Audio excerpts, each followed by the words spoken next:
नमस्ते, good morning. Welcome to my YouTube channel simple learning. तो simple learning में आपके अपने ही चैनल सिंपल लर्निंग में आपका स्वागत है।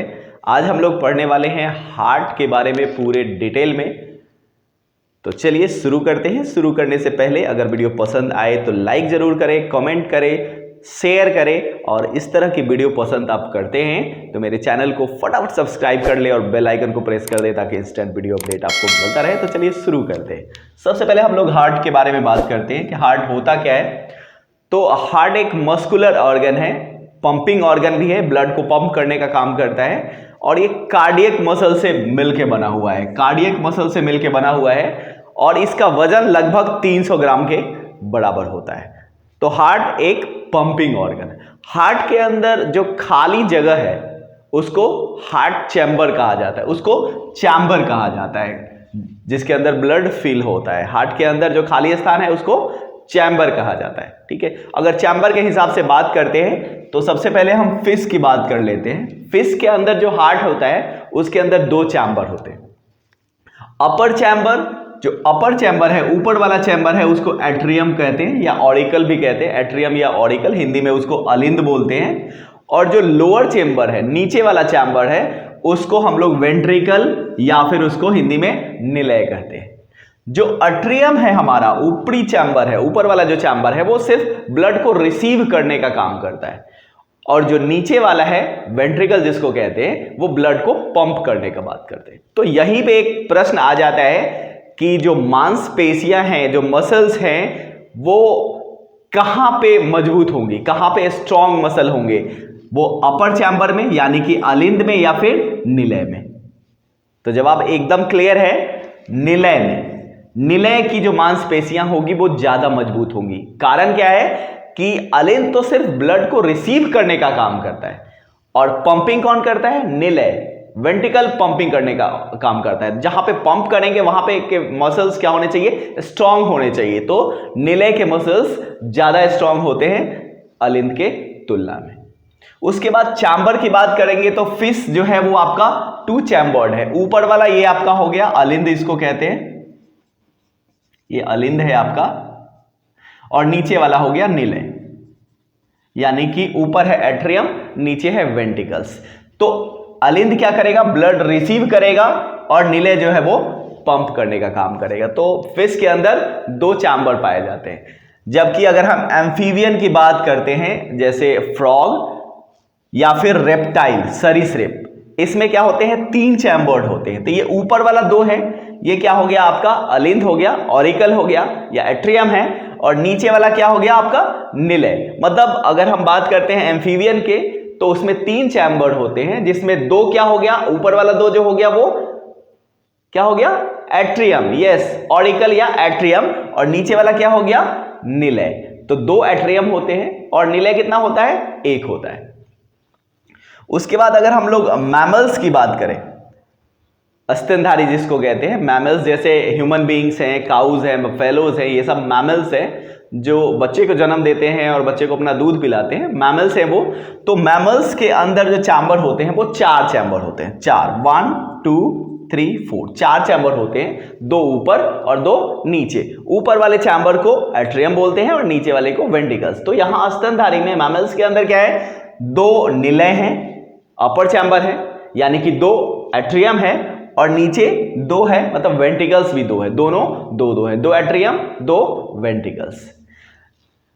क्रोकोडाइल सरीसृप में आता है लेकिन ये 4 चैम्बर होता है। मगरमच्छ या घड़ियाल जिसको कहते हैं उसमें 4 चैम्बर पाए जाते हैं। ठीक है, तो यहां पे अपर चैम्बर ब्लड रिसीव करने का काम करता है, लोअर चैम्बर ब्लड को पंप करने का काम करता है। तो इसको और हम लोग डिटेल में इसका रियल डायग्राम बना के फिर देखते हैं कि किस तरह से ब्लड आता है और किस तरह से ये पंप होता है। चलिए अब हार्ट के डायग्राम से हम समझते हैं कि हार्ट के अंदर ब्लड किस तरह से आता है और हार्ट से किस तरह से पंप होता है। सबसे पहले हार्ट के स्ट्रक्चर के बारे में यहाँ डिटेल में हम जान लेते हैं कि यहाँ पे हार्ट में 4 चैम्बर होते हैं।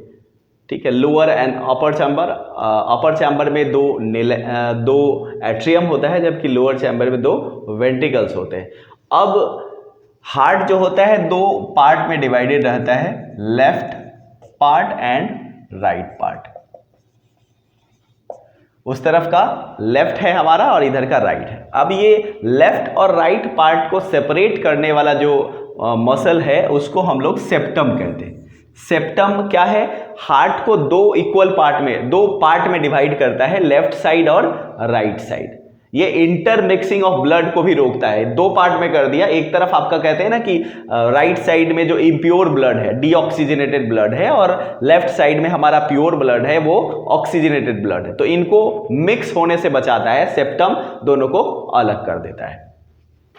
उसके बाद हम लोग बात करते हैं ये जो हार्ट होता है, हार्ट में जो मसल होते हैं वो लेफ्ट साइड में ज्यादा मोटे होते हैं, क्योंकि लेफ्ट साइड से, लेफ्ट वेंट्रिकल से ही ब्लड पंप होता है डिफरेंट ऑर्गन में, ठीक है। जबकि आपका राइट जो वेंट्रिकल्स है उससे भी पंप होता है, लेकिन इससे लंग्स के अंदर पंप होता है। तो लंग्स जो है वो हार्ट के जस्ट पास में ही है, ठीक है। तो यहाँ पे जो पंपिंग होता है वो इसके रिस्पेक्ट में, इसमें कम प्रेशर, इसमें ज्यादा प्रेशर के साथ पंप होना है, इसलिए यहाँ के मसल जो होते हैं, इस तरफ वाले मसल जो होते हैं, आपको इधर वाले मसल जो होते हैं वो काफी मोटे होते हैं, और इसी के कारण हार्ट जो है वो हमारा लेफ्ट साइड में थोड़ा सा झुका हुआ लगता है, ठीक है। तो ये झुका हुआ एक्चुअली है नहीं, इधर के जो मसल्स है वो काफी मोटे हैं, उसके कारण वो झुका हुआ लगता है, ठीक है।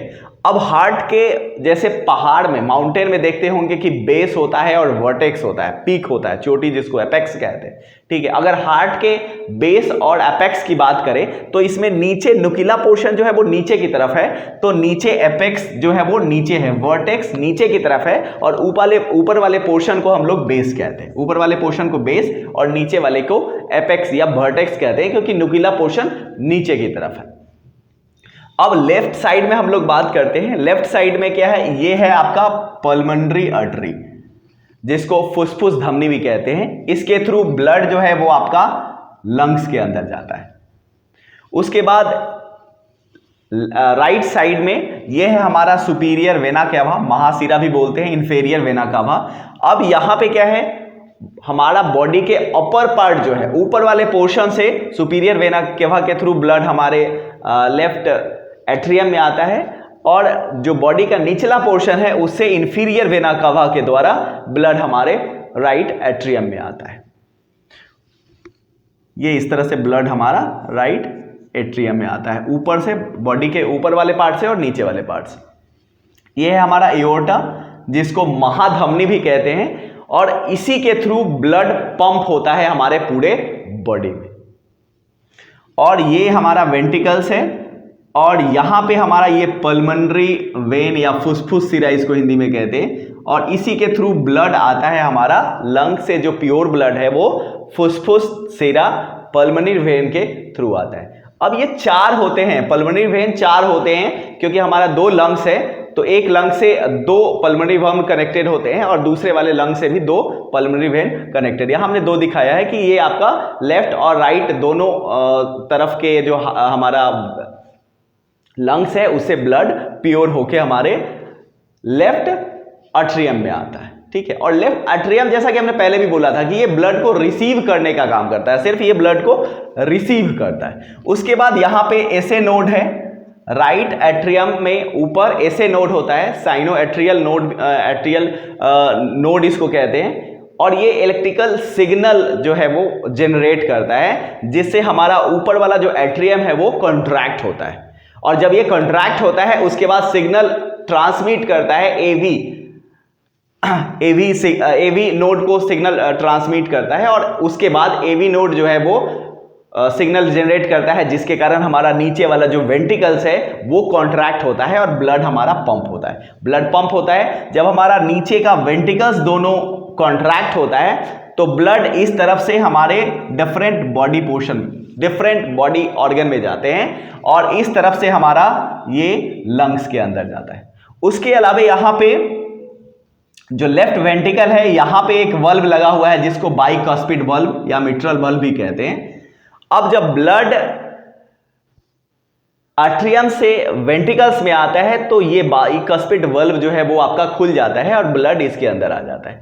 जब ये कॉन्ट्रैक्ट होता है तो ये नीचे की तरफ वल्व है, ये जब ये कॉन्ट्रैक्ट होगा तो ये वल्व आपका बंद हो जाएगा और इधर जो वल्व है एरोटिक वल्व जिसको बोलते हैं ये खुल जाएगा और यहां से ब्लड हमारे बॉडी पार्ट में चला जाएगा।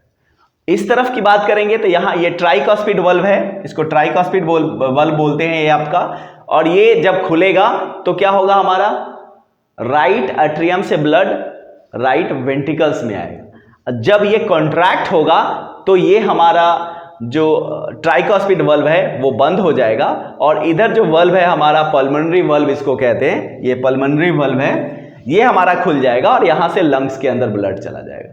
ठीक है, तो 4 वल्व है हार्ट के अंदर। यहां पे आपका ये वेंट्रिकल्स में ब्लड आने के लिए जो वल्व है उसको ट्राइकॉस्पिड बाइकॉस्पिड वल्व बोलते हैं और यहां से जो पंप होगा जिस वल्व के थ्रू उसको एरोटिक वल्व कहते हैं। जबकि राइट साइड में आपका ट्राइकॉस्पिड वल्व है जिससे ब्लड हमारा एट्रियम से वेंट्रिकल में आएगा और जब वेंट्रिकल से पंप होगा तो ये हमारा पल्मोनरी वल्व के थ्रू लंग्स के अंदर जाएगा। तो इस तरह से सबसे पहले क्या होगा, अब देखिए सबसे पहले पूरे बॉडी से हमारा blood vena cava, superior vena cava और इंफीरियर वेना केवा के थ्रू राइट एट्रियम में आएगा। राइट एट्रियम से ब्लड हमारा राइट वेंट्रिकल्स में जाएगा, वेंट्रिकल से फिर ब्लड हमारा पंप होगा तो ये लंग्स के अंदर जाएगा, पल्मोनरी आर्टरी के थ्रू लंग्स के अंदर जाएगा और लंग्स से फिर वापस प्योर होके ब्लड फुसफुस सिरा के थ्रू हमारा लेफ्ट एट्रियम में आएगा। लेफ्ट एट्रियम से ब्लड फिर हमारा लेफ्ट वेंट्रिकल्स में आएगा और जब ये कॉन्ट्रैक्ट होगा तो यहां से ब्लड हमारा फिर डिफरेंट ऑर्गन में जाएगा, महाधमनी यानी कि एओर्टा के थ्रू। ठीक है, तो कैसे कैसे ब्लड आ रहा है, ब्लड हमारा पूरे बॉडी से सुपीरियर और इंफीरियर वेना केवा के थ्रू राइट एट्रियम में आ रहा है। राइट एट्रियम से ब्लड हमारा राइट वेंट्रिकल्स में जा रहा है, राइट वेंट्रिकल से ब्लड हमारा पल्मोनरी आर्टरी के थ्रू लंग्स के अंदर जा रहा है, लंग से ऑक्सीजनेट होके, ऑक्सीजन अटैच होके ब्लड हमारा फुसफुस सिरा पल्मोनरी वेन के थ्रू लेफ्ट एट्रियम में आ रहा है। लेफ्ट एट्रियम से ब्लड हमारा लेफ्ट वेंट्रिकल में जा रहा है, लेफ्ट वेंट्रिकल से ब्लड हमारा पंप हो रहा है जो कि एओर्टा के थ्रू हमारे पूरे बॉडी ऑर्गन में जा रहा है। इस तरह से हमारा ब्लड सर्कुलेट हो रहा है। ठीक है, ब्लड पहले एट्रियम में आएगा, एट्रियम से वेंट्रिकल में जाएगा, वेंट्रिकल से फिर वापस लंग्स के अंदर, लंग्स से फिर वापस लेफ्ट एट्रियम में, लेफ्ट एट्रियम से लेफ्ट वेंट्रिकल में और लेफ्ट वेंट्रिकल से एओर्टा के थ्रू पूरे बॉडी ऑर्गन में। इस तरह से हमारा ब्लड सर्कुलेट होता है। अब ये हार्ट जो पंप होता है तो लगभग 70 ml ब्लड को एक बार में पंप करता है। ये 300 ग्राम का हमारा हार्ट जो है काफी छोटा है और हमारे बॉडी में लगभग 5 लीटर ब्लड है।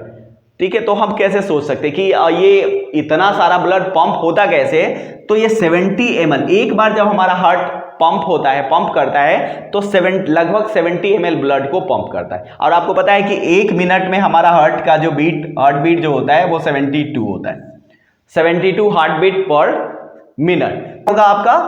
70 × 72 इसको मल्टीप्लाई कर लीजिए तो ये लगभग 5 लीटर के आसपास आ जाएगा। ठीक है, तो ये पूरा 5 लीटर ब्लड जो है वो हमारा 1 मिनट में पंप होता है, 1 मिनट में पंप होता है। एक बार में 70 ml और 72 बार में लगभग 5 लीटर ब्लड हमारे पूरे बॉडी के अंदर सर्कुलेट हो जाता है। ठीक है, 72 होता है 1 मिनट में 72 पल्स, इसको पल्स रेट भी कहते हैं या हार्ट बीट कहते हैं। हार्ट जो है हमारा नॉर्मली 72 बार 1 मिनट में पंप हो जाता है, धड़क जाता है। और जब ये धड़कता है, यहां से ब्लड देख रहे हैं, यहां से ब्लड जब ये पंप होता है, ठीक है, ब्लड क्या होता है आपका एट्रियम से वेंट्रिकल में आता है, वेंट्रिकल से आपका पंप होता है। तो ऐसे सिचुएशन में आवाज आता है एक तरह से जिसको लब डब कहते हैं। ठीक है, डॉक्टर जो है वो स्टेथोस्कोप से हार्ट बीट मेजर करते हैं तो यही साउंड सुनते हैं कि लब डब कितनी बार हो रहा है, 1 मिनट में कितनी बार हो रहा है, 72 है, ज्यादा है या कम है, और इसी से पता करते हैं कि हार्ट जो है हमारा ठीक से चल रहा है कि नहीं। हार्ट बीट कम हो जाना मतलब कि 1 मिनट में पूरा ब्लड जो है वो हमारा पंप नहीं होगा, प्रॉब्लम हो सकती है इससे। तो डॉक्टर स्टेथोस्कोप से चेक करते हैं कि आपका हार्ट बीट जो है वो प्रॉब्लमेटिक तो नहीं है, कोई गड़बड़ तो नहीं है, 72 है, बहुत ज़्यादा बढ़ गया है या बहुत ज़्यादा कम है। तो चलिए अब हम लोग ब्लड प्रेशर के बारे में थोड़ा सा बात कर लेते हैं। ये वेंट्रिकल जब कॉन्ट्रैक्ट करता है जो निचला चैम्बर है, वेंट्रिकल जिसको कहते हैं, निलय कहते हैं, जब ये कॉन्ट्रैक्ट करता है तो उस समय जो प्रेशर लगता है उसको सिस्टोलिक प्रेशर कहते हैं।